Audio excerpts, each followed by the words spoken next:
Okay, my name is Rita Hofrichter. I was born in Lodz, Poland, and right now I live in Sunny Isles Beach, Florida.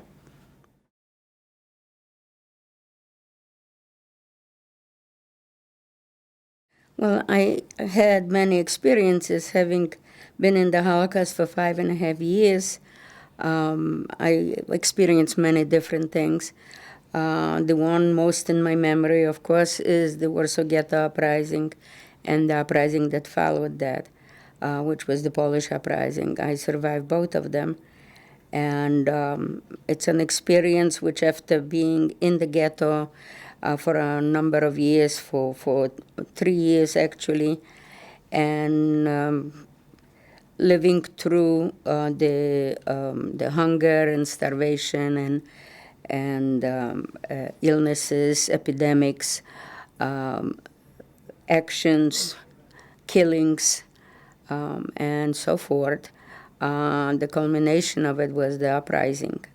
And that is what stands out most in my memory, because it was for the young people who participated, and were active in it, was the most heroic thing I can remember. It was when the ghetto from 500,000 people was already reduced to 40,000, others having been killed or taken to Treblinka. And that 40,000 presented a fight which sent scores of Germans dead or wounded, which survived the fire, which surrounded the wall of fire, which fought with minor weapons such as Molotov cocktails and old guns and rifles against the might of the German army and its motorized thing.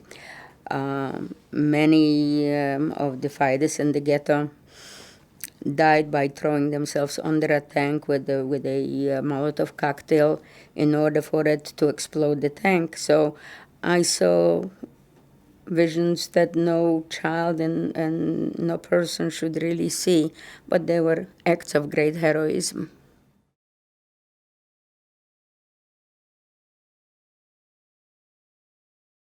My first contact was when, at night, on the sixth day of war, the Nazis marched into Lodz, the city where I was born.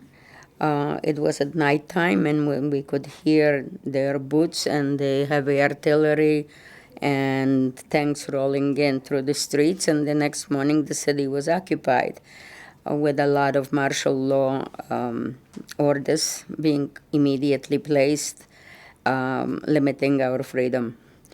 After 3 months, we did go to Lodz was included into the Third Reich, so we went to Warsaw, which was a part of the general government, and we thought that maybe the rules would not be as strict there, and we would be able to survive the war, which very naively we thought would end quickly. Well, that was not the case, and the war for us lasted 5.5 years.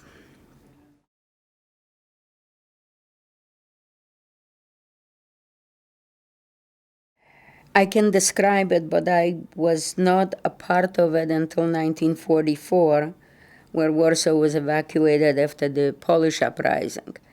Our deportation was different in that open wagons were used, not the closed cars.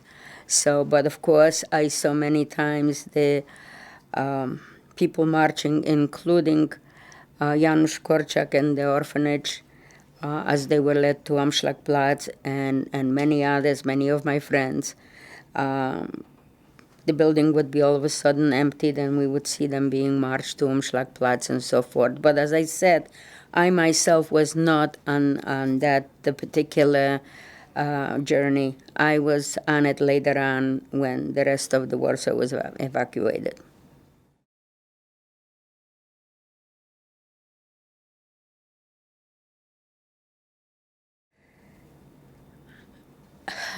I want them to remember that through history, The Jewish people were exposed to killings, genocides, pogroms, diseases, the disasters, and so forth, and survived it all.